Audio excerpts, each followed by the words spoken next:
Olá, eu sou o Alessandro, esse é mais um vídeo aqui na RH Academy e nesse vídeo eu vou falar dos 3 pilares que sustentam qualquer empresa e que melhoram todos os resultados em todas as frentes, se bem conduzidos, se bem trabalhados, se bem gerenciados. Esses 3 pilares aí, eu comecei a escrever eles há um bom tempo atrás, mais ou menos aí uns 10 anos, né? Quando eu comecei a estudar, comecei a ler, comecei a trabalhar na área de gestão de recursos humanos. E sabe quando a gente vem trabalhando, identificando, refinando isso ao longo do tempo, e eu cheguei nesses 3 pilares e por isso que eu quero compartilhar eles com vocês aqui, né? Normalmente eu utilizo esses 3 pilares como um racional para desenvolver ou os projetos de consultoria ou os projetos de educação corporativa e felizmente aí ter tido bons resultados, né? E os meus clientes obviamente também. Então eu achei que faz sentido aqui compartilhar com você um pouquinho desse aprendizado ao longo desses 10 anos, tá? Então o ponto é que esses 3 pilares aqui, todas as empresas têm, tá? Independente do tamanho das empresas, independente do nível de complexidade. Independente mesmo até do nível de consciência da própria empresa, se ela tem ou se não tem, se faz sentido, se não faz sentido, sempre vão ter, eles sempre vão estar presentes. Quando esses 3 pilares aí, eles são convergentes, né? Quando eles apontam para o mesmo lugar, para a mesma direção, a consequência disso são resultados crescentes, sustentáveis ao longo do tempo. Que resultados são esses, Alessandro? Lucratividade, produtividade, crescimento de mercado, redução do turnover, assim, qualquer resultado ou qualquer coisa que a empresa queira e que ela diga, isso para mim é um resultado positivo. Tá? Então, independente. Pode ser mais dinheiro no banco, pode ser crescimento de mercado, enfim, tudo que você colocar na cestinha do resultado. Mas esse é o ponto. Assim, quando eu percebo que esses 3 pilares aí, eles funcionam junto, eles estão, sabe, como se fossem 3 engrenagens bem lubrificadas, a coisa anda, a coisa flui. Tá? Esses 3 pilares são basicamente pilar número 1, estratégia, pilar número 2, cultura, pilar número 3, liderança.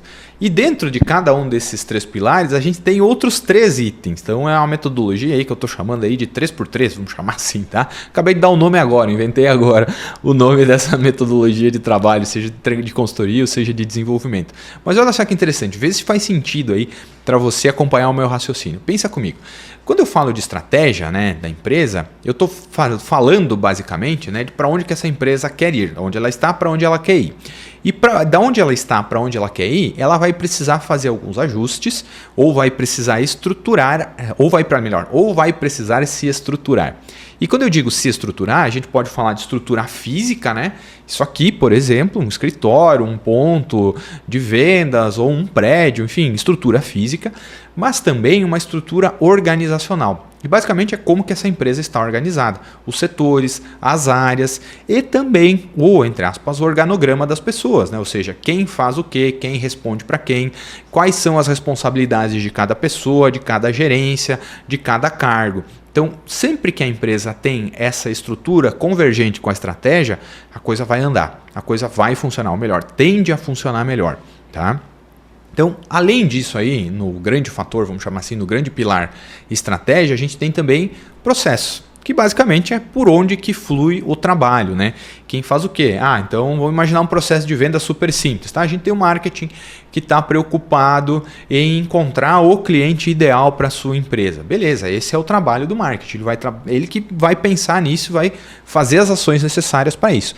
Mas de que adianta o marketing trazer o cliente ideal para a porta da sua empresa se talvez a sua equipe comercial não é capaz de fechar a venda? Então, aí veja só, estou falando do processo. Então, o marketing faz a atração. Aí você tem uma equipe comercial que fecha a venda. Depois que ela fechou a venda, você provavelmente vai ter uma equipe ou que entrega o produto ou que entrega o serviço. Veja só, sai da caixinha do marketing, entra na caixinha do comercial, sai da caixinha do comercial, entra na caixinha da entrega do produto ou do serviço, sai da caixinha do produto ou do serviço, entra na caixinha financeira administrativa, que é quando a gente vai fazer as contas e vai pensar, putz, sobrou mais do que faltou, né? Gastei menos do que eu cobrei do serviço, então estou tendo lucro. Veja só, é um processo, tá? Quanto maior for a empresa, mais processos ela precisa, porque tem mais gente envolvida, maior é a complexidade desse funcionamento dessa empresa. Então é por isso que esses processos e que a estrutura também sejam convergentes com a estratégia. Por isso que eu coloquei dentro do pilarzinho estratégia. E por fim a gente tem os recursos. né? E dentro do campinho dos recursos, a gente tem recursos humanos, né? Se eu tenho pessoas ou se eu não tenho pessoas. Imagine que você tem uma indústria e que para essa indústria funcionar com a sua plena capacidade, você precisa ter 1.000 pessoas contratadas. Tá? Só que por qualquer razão, você tem 750 pessoas contratadas. Então, ou seja, faltam recursos humanos ali. Então ela não vai performar como se fosse 1.000, a menos que você automatize o máximo possível, coloque maquinário, mas ainda assim, se você setou que precisa de 1.000 pessoas e tem 750, via de regra, você não vai trabalhar com a capacidade total. Além disso, outros recursos, ferramenta de trabalho, tá? Sei lá, aqui no meu caso, microfone, câmera, internet. Se eu não tiver microfone, câmera, internet, não tem como gravar vídeo, não tem como compartilhar o vídeo. Ponto, simples assim, ou seja, não tenho os recursos necessários para alcançar a minha estratégia. Recursos financeiros também, né? A escassez de recurso financeiro, de dinheiro, limita a capacidade de investimento, que vai limitar a capacidade de realizar a estratégia. Tá? Então, olha só, quando a gente olha estratégia com essas 3 coisinhas aí, estrutura, processos e recursos, você já tem muito trabalho para fazer aí na sua empresa. Ou você, profissional de RH que está me assistindo. Então, já tem muita coisa aí.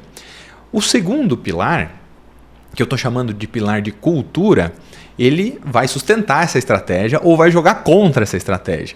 Eu tenho certeza que você já ouviu falar aquela frase assim, a cultura come a estratégia no café da manhã. Isso é bem verdade. Tá? Porque a gente pode ter a melhor estratégia possível, os melhores processos, o melhor sistema, só que se eu não tiver a cultura adequada, a coisa não vai andar. É como se a gente tivesse tentado... Sabe aquele brinquedo de criança que certamente você já viu? É aquele brinquedo assim que normalmente ele fica de pé, assim, um brinquedo de plástico, e aí você tem um círculo, você tem, sei lá, uma estrela, um quadrado e um triângulo, né? E aí a criancinha pega o triângulo e encaixa no triângulo, pega o quadrado no quadrado e assim por diante.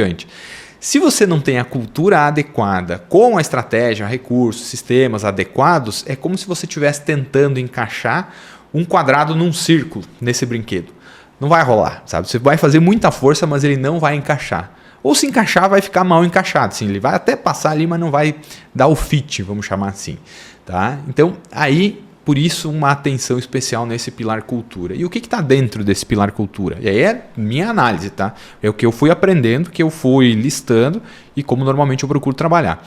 Aqui dentro, quando a gente fala de cultura, eu estou falando do jeito. Tá? O jeito da empresa, o jeito das pessoas que trabalham na empresa, ou seja, o estilo empresarial. Qual que é o jeito da sua empresa? Alessandro, sei lá, minha estratégia é vender Ferrari, mas o jeito de vender Ferrari não é o mesmo jeito que a gente vende qualquer outro carro popular. Então, esta cultura não é compatível com a estratégia. Então, é importante que a gente entenda isso, né? Dentro da cultura também tem uma coisinha que eu chamo de valores compartilhados, ou seja, o que as pessoas que estão nessa estrutura empresarial acreditam, o que elas compartilham de crenças. Ela diz assim, cara, eu acredito nisso. E aí valores compartilhados é aqueles valores que normalmente estão aí na declaração de visão, missão, valores das empresas, impressos e colados na parede. Eficiência é um valor, né? Mas ele está na parede, as pessoas compartilham desse valor, elas vivem esse valor, elas entendem o significado da eficiência para a sua empresa, porque se esse valor eficiência não for compartilhado pelas pessoas, as pessoas não vão trabalhar para melhorar a eficiência da sua empresa. E se elas não melhoram a eficiência da sua empresa, elas não utilizam os recursos, pilarzinho estratégia, tá? Não utilizam bem os recursos, não vão realizar os processos da melhor maneira possível, ou não terão os melhores processos, e por consequência a sua estrutura vai estar bagunçada, defasada ou mesmo subutilizada. Então olha só como a gente vai começando a amarrar e conectar essas coisas. E tem uma outra coisinha aí dentro do pilarzinho cultura, que é o que eu chamo de propósito, né? Que é, por que a gente está aqui, né? Por que a minha empresa está aqui? Qual que é o propósito dela? Algumas pessoas ainda entendem propósito como, por exemplo, missão. Tem relação, né? A gente pode utilizar missão ao invés de propósito, se a sua empresa, digamos, não tem esse propósito. Também não é crime nenhum não ter, né? Mas normalmente eu procuro olhar para isso ou para missão, né? Então, olha só, aí a gente tem o pilarzinho cultura, já conversando com a estratégia, seja uma conversa amigável, uma conversa amistosa ou não, mas está conversando, tá bom? E por fim, não menos importante, o terceiro pilar aí que eu comentei com você, que é o pilar da liderança. né? Então vamos entender aí liderança, né? As pessoas que de fato lideram essa empresa, né? Que estão lá nos topos das estruturas, que têm o poder e o aval de dizer, olha, vamos utilizar esse recurso ou não vamos utilizar esse recurso, modificar processos. E olha que interessante, né? São as lideranças e principalmente a alta liderança que tem o poder de modificar, estimular, ajustar a cultura, ou seja, valores compartilhados, jeito da empresa, né, e propósito. Tá? Então, por isso um pilarzinho dedicado para a liderança. E dentro da liderança, a gente tem 3 outras coisinhas que eu estou chamando aqui. Uma dessas coisinhas que eu chamo que são as competências ou capacidades. Vamos usar isso aqui como sinônimos, né?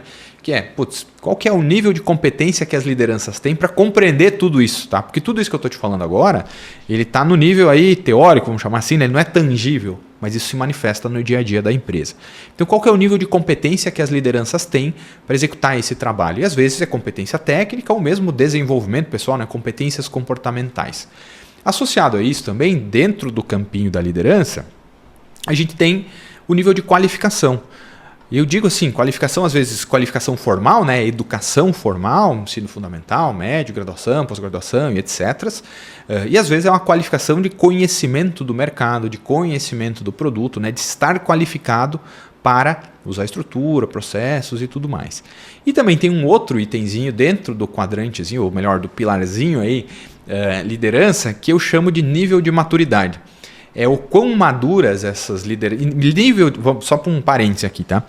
Nesse caso aqui, nível de maturidade não tem nada a ver com idade das lideranças, tá? Não estou falando de idade, tá? Estou falando de nível de maturidade.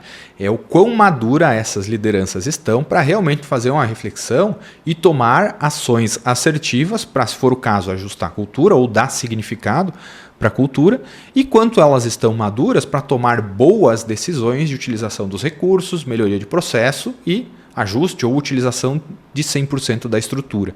Tá? E essa maturidade, esse nível de maturidade de gestão, ele vai aumentando à medida que a sua empresa vai crescendo. Porque pensa comigo, né? Putz, eu estou aqui na minha empresa hoje, né? Ela tem um tamanho. Digamos que daqui um ano ela dobre de tamanho, né? Ou seja, eu precisei criar mais um nível de liderança entre eu e a minha equipe e eu subi um degrau. Eu não tenho maturidade nesse novo nível de liderança. Então eu vou ter um processo de aprendizado aí para desenvolver, para acontecer, para fazer as coisas rolarem, né? E é esse nível de maturidade da liderança que ele precisa também estar sendo estimulado, né? Sensacional aí. Mas é importante que ele seja estimulado constantemente para que essas lideranças de fato consigam ir aumentando o seu nível de maturidade. Além disso, né, esse nível de maturidade ele sempre é complementado por desenvolvimento de competência e por aumento da qualificação. Então, assim, de uma forma, né, bem simples, estou contando aqui, conversando com você, hoje não tem muita apresentação, né, nem nada do tipo, não tem aulinha aqui, como é normalmente o formato dos vídeos aqui na RH Academy, mas a ideia é compartilhar com você um pouquinho do que eu aprendi nesses últimos 10 anos, trabalhando aí com consultoria na área, né, de treinamento, desenvolvimento, gestão de recursos humanos e mais recentemente aí como consultor e como prestador de serviço de educação corporativa ou de serviços de consultoria, né? E que eu acredito muito nesse modelo, nesses 3 pilares aqui, eu acho que eles são sensacionais e quando a gente começa a olhar isso, né? Começa a aprender, começa a trabalhar com isso, começa a materializar algumas ações baseadas nesse racional, tô falando por mim, assim, é bem legal ver os resultados que dão, porque gera resultado, sabe? Resultado tangível, resultado real mesmo. Então a ideia era justamente compartilhar com você esses insights, esses aprendizados aí. Realmente espero que você tenha curtido esse material. Se você gostou, não é inscrito, lembra de se inscrever, ativar as notificações aqui na RH Academy. É muito legal também se você puder deixar um comentário aqui, né, dizendo, pô, achei legal, nunca tinha pensado dessa maneira, ou também sugerindo aí temas, conteúdos, ideias de vídeo, porque às vezes a criatividade esgota aqui na minha cabeça, tá? Então é muito legal contar com a sua participação. Se você não conhece ainda, acessa o rhacademy.com.br. Lá tem uma seção de serviços para empresas, onde você pode conhecer um pouquinho mais da consultoria, você pode conhecer um pouquinho mais das iniciativas, das soluções de educação corporativa, né? Seja para a primeira liderança, seja programas de desenvolvimento individual para líderes aí na sua empresa, independente do tamanho da sua empresa, né? Acho que vale a pena você dar uma olhada lá e também conhecer programas online. E se obviamente alguns dos serviços, né, algum dos produtos te interessar, você pode marcar uma agenda aí, me mandar um e-mail, dizendo, pô, Alessandro, queria conversar um pouquinho melhor, tenho uma necessidade aqui na minha empresa, tenho uma demanda, a gente pode marcar uma reunião, a gente faz uma reunião, que eu chamo de reunião de diagnóstico, para eu entender num primeiro momento qual é a sua necessidade e se eu consigo ajudar. E a partir daí, se eu conseguir te ajudar na sua necessidade, a gente começa a entrar, elaborar um projeto, desenhar um trabalho em conjunto que eu tenho certeza que vai ser muito legal, tá bom? Então esse aí é o convite, você está convidado a acessar rhacademy.com.br. De novo, espero que você tenha curtido, se inscreva, curta, compartilhe, muito importante compartilhar também. Eu te vejo no próximo conteúdo. Valeu, até mais, tchau!